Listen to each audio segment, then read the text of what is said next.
Good morning sir. Geetha വന്നില്ലേ? ഇതുവരെ വന്നില്ല. ഈശ്വര, കാര്യങ്ങളൊക്കെ കൈവിട്ട് പോകണോ? ഇപ്പൊ എന്താ ചെയ്യാ?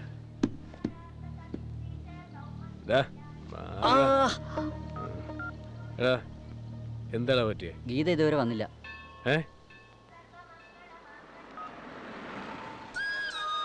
ഹലോ ഗീത, എവിടെയാ നീ? മുഹൂർത്തത്തിന് സമയമാവുന്നു. മുഹൂർത്തം? ഞാനിപ്പോ എവിടെന്നറിയോ? മറയൂര്. രാത്രി തന്നെ ഞങ്ങളുടെ ആൾക്കാർ വന്ന് എന്നെ ഇങ്ങോട്ട് കൊണ്ടുവന്നു. എനിക്ക് എന്ത് ചെയ്യണം പോലും അറിയില്ല അജയ്. പ്ലീസ്, എനിക്ക് പേടിയാവുന്നു. വരുന്നമ്മേ. Ajay, do something.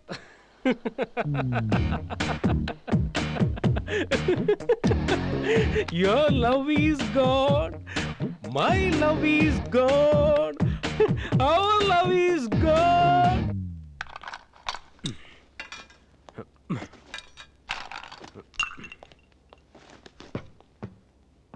നീ എവിടേക്കാ? മറയൂര്. മറയൂരോ? അവിടെ എന്താ? ഗീതയെ കൊണ്ടുവരാൻ. എടാ, നിനക്കെന്താ പ്രാന്താണോ? എടാ, അപകട. അവര് നിന്നെ കൊല്ലും. കൊല്ലട്ടെ. ഗീത ഇല്ലാതെ എനിക്ക് ജീവിക്കണം. പ്ലീസ്, ഞാൻ പറയുന്നത് നീ അങ്ങോട്ട് പോകില്ല. അവര് നിന്നെ കൊല്ലും. എനിക്ക് നീ ഇല്ലാതെ ജീവിക്കാൻ പറ്റില്ല. പിന്നെ എന്ത് ചെയ്യും? നീ കാരണമല്ലേ ഗീത അവര് വീട്ടിലേക്ക് കൊണ്ടുപോയത്.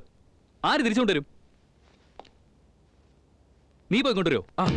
ഐഡിയ കൊള്ളാം, ഞാൻ പോയി കൊണ്ടുവരാം. അതൊന്നും വേണ്ട, ചെയ്തോ. Please please. എടാ, നീയല്ലേ പറഞ്ഞ ഗീത ഞാൻ കാരണം പോയെന്ന്. ഞാനവിടെ പോയി അവളുടെ കല്യാണം മുടക്കി തിരിച്ചു കൊണ്ടുവരാം.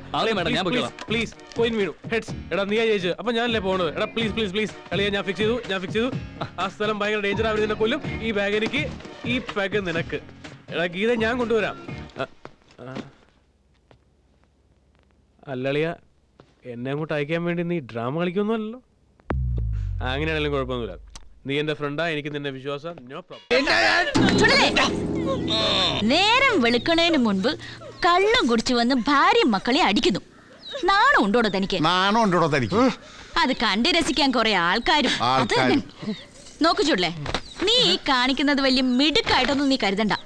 പെരുവഴിയിലിട്ട് ഭാര്യയും മക്കളെ അടിക്കുമ്പോ അത് നോക്കി നിൽക്കാൻ ഒരുപാട് ആൾക്കാരുണ്ടാവും. ആ കാശിന് ഈ കുട്ടികൾക്ക് എന്തെങ്കിലുമൊക്കെ മേടിച്ചു കൊടുക്ക. കൊള്ളാമല്ലോ കക്ഷി. എപ്പോഴും മുഴുക്കൊടിയ.